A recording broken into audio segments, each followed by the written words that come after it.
12.3, surface area of rectangular prisms. Base shape, prism. The formula, a formula that works for all prisms, regardless of the base shape, is as follows. However, we're only dealing with rectangular prisms. So the formula is right here. It's the surface, or the surface area of the prism equals 2a plus b.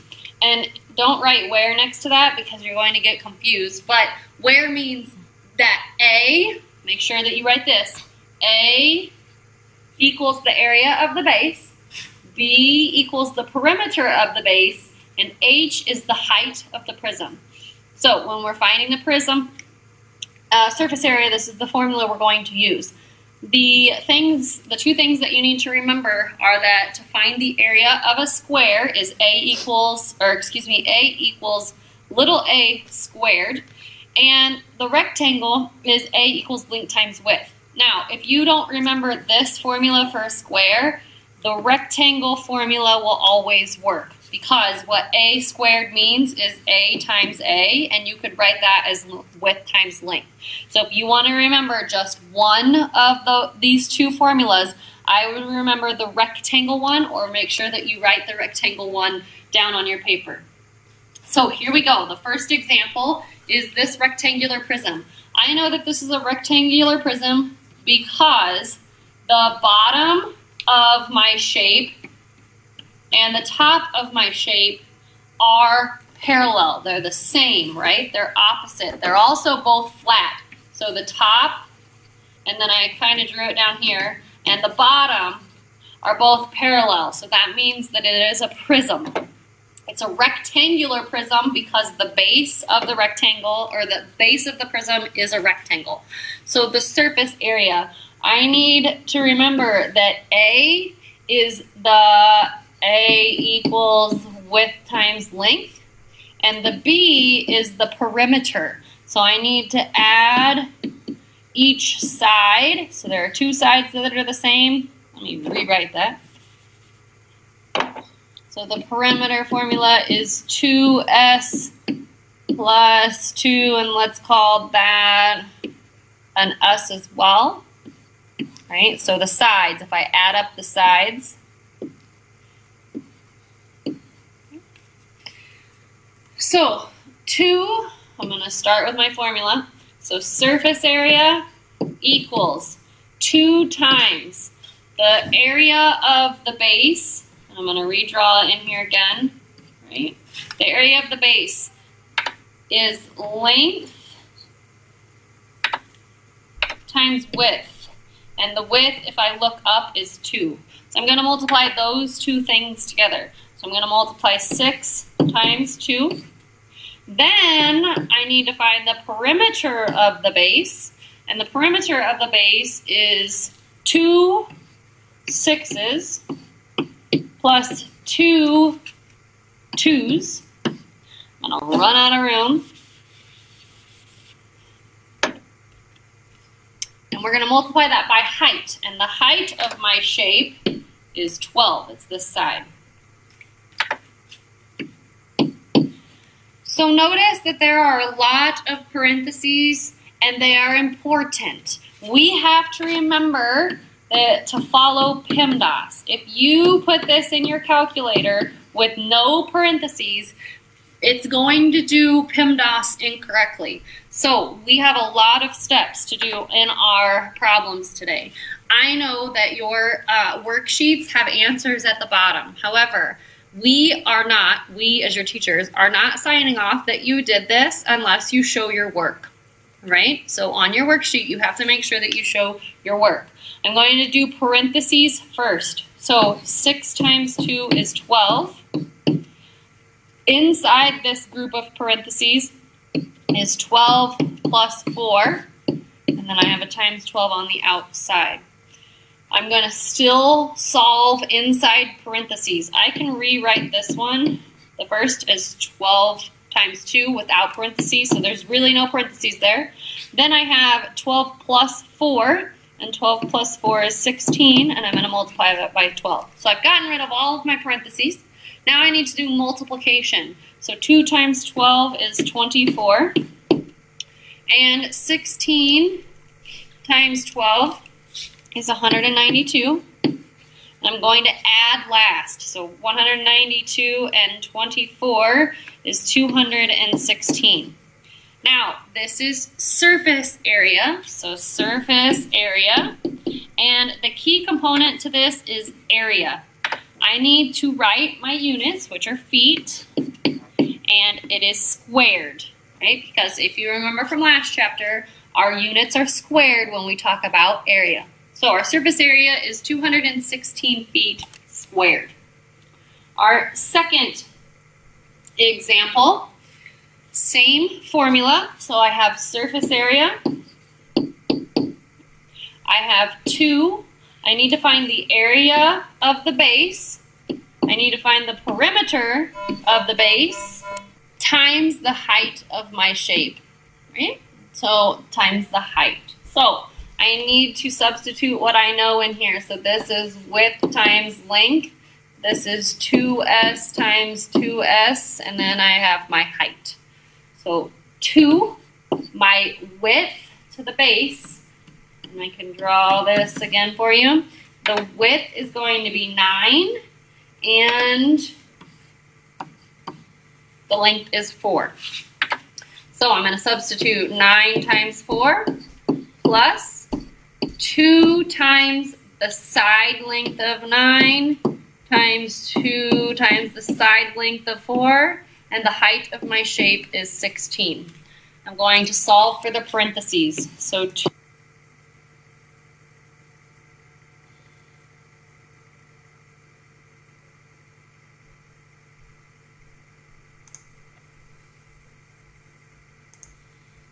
squared. The third example. So I have surface area of 2.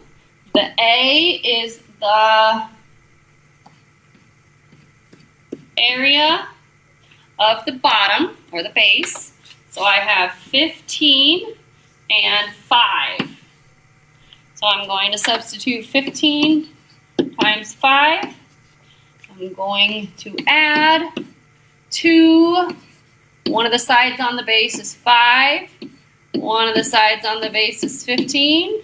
And the height of my shape is 11. All right. Using my order of operations, I'm going to solve my parentheses.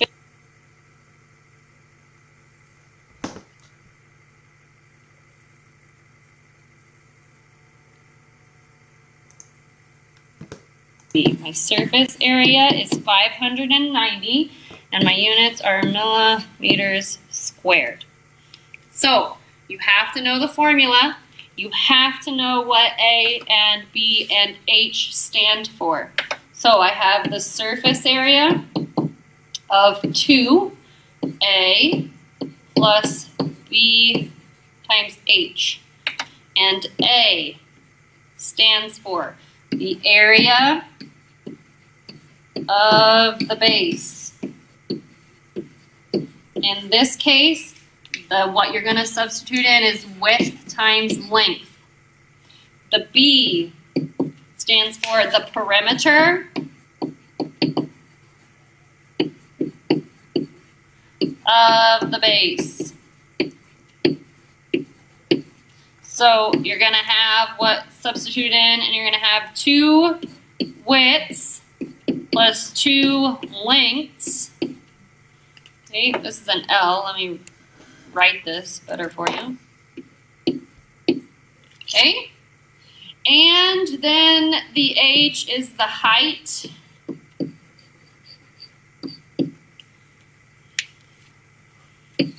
of the prism.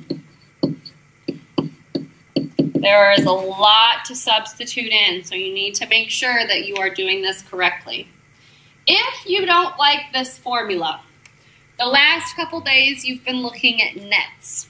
If you don't like this formula, you can find the surface area using the net. I'm going to show you one example of this. So I am going to draw the net. I have this front piece in blue drawn. The dimensions are 12 by 6. So I have those dimensions. I'm going to use the side of my shape, and I have the top as 2 and the height is 12. So I need to notice that where my green and blue lines touch, I need to draw that just like I see in the figure. So right here is where they overlap in the 3D figure. So that's my 12. That's this right here on my 3D figure. I need to go over and then come back down. Now these do not have to be perfect, right? But I do know that the top is 2. So the bottom obviously is 2 as well. Then I need to know, or I need to recognize that there is a back piece just like the front blue piece. So the height is 12 and the bottom is 6.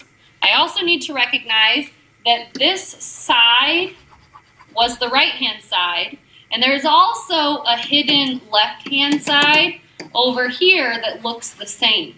So I need to draw the green box as well, and it has the same dimensions. So the left and the right have the same dimensions, the front and the back have the same dimensions. Then I have a top and a bottom.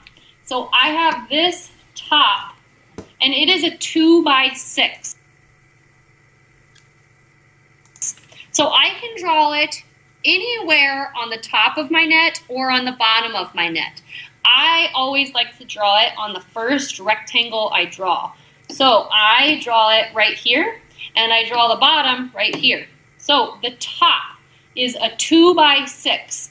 So this spot is already labeled a 6 because it lines up with this 6. So these are 6s, and the other is a 2, right? Because it's a 2 by 6, so I have to make sure that I have 2s there. Now, I can find the area of each individual rectangle and then add them together. So I have the area of this top rectangle, and it's a 6 by 2. So if I have the area of a rectangle is width times length. So I'm going to multiply 6 times 2, and I get 12. On this rectangle, I have a 12 times 6, which is 72. Down here I have a 2 by 6, which is 12. I have a 2 by 12, which is 24. I have another 72 because it's a 6 times 12, and a 2 by 12 is 24. Then what I do is add them all together. So I have 12 plus 12 plus 72 plus 72 plus 24 plus 24. And I get the surface area of 216 feet squared. Look back at the first example we did and see if the surface area that we got with our formula is the same as using the net. And if I take us back there, it is indeed. We used the formula, and the surface area when we first found it was 216, and using the net, we found a surface area of 216. So either way is plausible. I want you to try to use the formula, but if you prefer drawing a net every time, then you can do that as well.